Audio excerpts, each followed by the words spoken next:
In today's video, I'm going to teach you how to add a footer to only certain pages in Word. When you're working in Microsoft Word, you might not always want the same footer on every page. For example, maybe you want page numbers to start on the third page. Or you only want a special footer on a particular section, like a chapter or an appendix. By default, Word assumes that headers and footers are the same throughout the whole document. So to customize them, we need to gently break that link and control things section by section. Start by opening your document in Word and scroll to the first page where you want the unique footer to appear. This is important. You always start at the first page that needs to be different. Now, double-click in the footer area at the bottom of that page. This opens the header and footer editing mode and brings up the header and footer tools at the top of the screen. Next, we need to separate this part of the document from what came before it.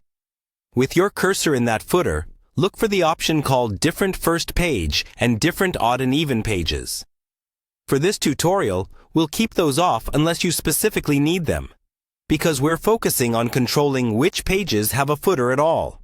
What we really want is to insert a section break. Exit the footer for a moment by double-clicking back in the main text. Place your cursor at the end of the page just before the first page that should have the new footer. Then go to the Layout tab, click Breaks, and choose Section Break. Then Next Page. This tells Word that what comes after this break can have its own independent footer. Now scroll down to the first page after that section break. Double-click in the footer again, and look for a button or checkbox called Link to Previous. It's usually highlighted by default. Click it to turn it off. This is the key step. Turning off Link to Previous breaks the connection. So changes you make in this section's footer will not affect earlier pages. With that link turned off, you can now type or insert whatever you want in the footer.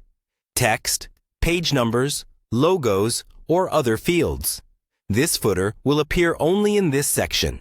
If you want the footer to stop appearing later in the document, repeat the same strategy. Insert another section break at the point where you want the footer to stop. Then, in the new section's footer, turn off Link to Previous and simply leave the footer blank. When you're done, double-click in the main document to close the footer. Now you have a footer that appears only on the pages you've chosen, without changing the rest of your document.